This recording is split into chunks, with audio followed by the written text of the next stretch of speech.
राजा दशरथ चक्रवर्ती सम्राट होने के नाते एक बार के किसी देश में दैत्यों से युद्ध हुआ चक्रवर्ती सम्राट का। चक्रवर्ती सम्राट राजा दशरथ के देश में गए उनकी रक्षा करने के लिए,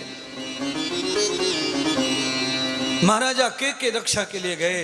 युद्ध लड़ते लड़ते चक्रवर्ती सम्राट राजा दशरथ के रथ का पहिया जब खुल गया तो सारी सेना ने, दैत्यों की सेना ने राजा दशरथ को घेर लिया।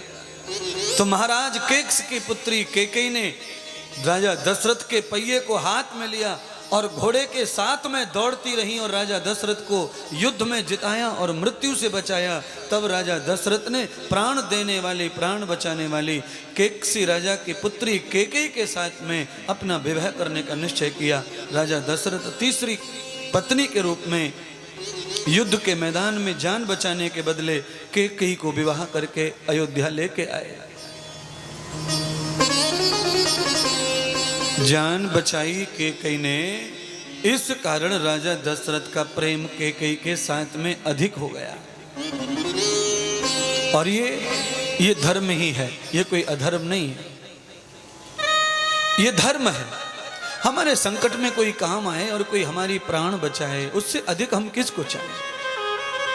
प्राण बचाने वाला संसार में परमात्मा है, भगवान ही और कोई नहीं है। परमात्मा ने प्राण दिए हैं, प्राणपति वही है। गायत्री मंत्र में पहले 3 शब्द हैं, भूर भुवः स्वः, भूर भुवः स्वः। भूर माने प्राणों का परमात्मा, प्राणों का रक्षक परमात्मा। भुवः माने दुख हरने वाला, स्वः माने सुख देने वाला। जो प्राणों से भी प्रिय है वो परमात्मा है। आज भगवान दशरथ समझ गए ये केकई कोई स्त्री नहीं है, ये स्वयं परमात्मा है मेरे लिए, जो इसने घोड़े के बराबर दौड़कर रथ को हाथ में पकड़ के रखा। अरे रथ के धुरी को हाथ में पकड़कर कौन दौड़ सकता है इंसान। भगवान के प्रेम की बराबर दशरथ केकई को प्रेम करते हैं। सुमित्रा को कोई ईर्ष्या नहीं है, कौशल्या को भी कोई ईर्ष्या नहीं है। क्यों नहीं है कि यम धर्मम प्रवर्ति जाता। ये भैया अयोध्या का गृहस्थ है, यहां पहले से ही सब स्त्रियां धर्मात्मा हैं, संयमी हैं, सदाचारी हैं। यहाँ एक भी स्त्री भोगनी नहीं है, यहाँ एक भी स्त्री पति को भोगना नहीं चाहती है। केवल ये पति धर्म का निर्वाह करने वाली महिलाएं हैं। कहाँ? कौशल्या सुमित्रा सुमित्रा मित्रा गति भूयम। जैसे नाम है वैसे ही गुण है। मित्र बहुत होते हैं पर सुमित्र कम ही होते हैं। सुमित्र कौन है? मित्र तो बहुत बन जाएंगे समाज में। हमारे जीवन में जन्म से लेकर के मरते समय तक मित्र बनते ही रहते हैं।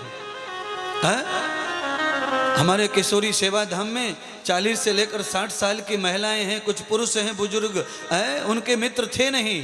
किशोरी सेवा धाम में रह रहे हैं, कथा सुन रहे हैं, यहीं रह रहे हैं, उनके देखो बुढ़ापे में भी मित्र बन गए। फोन नंबर ले लिए एक दूसरे ने, बुढ़ापे में मित्र बन गए। वैसे मित्र बनने का समय है, बुढ़ापे में मित्र होता नहीं है कोई, क्योंकि बुढ़ापे में तो मित्र पीछे छूट जाते हैं। सब साथ में जोड़ी पति पत्नी की भी रहती है बुढ़ापे में, पर वो भी उनके भी मन नहीं मिलते, उनका विचार नहीं मिलता। और ये सत्संग की महिमा है कि बुढ़ापे में भी हम बचपन जैसे सखा बन करके किशोरी सेवा धाम में रहते हैं, एक दूसरे के साथ में मित्रता कर रहे हैं। जवान तो करते ही हैं, यहाँ जवान भी कुछ लड़के लड़कियां रहते हैं, कथा सुनते हैं, वो तो एक ही दिन में हो जाते हैं मित्र, सबने शेयर कर लिया नंबर। ये सत्संग की महिमा है, यहाँ जुड़ता जल्दी है व्यक्ति।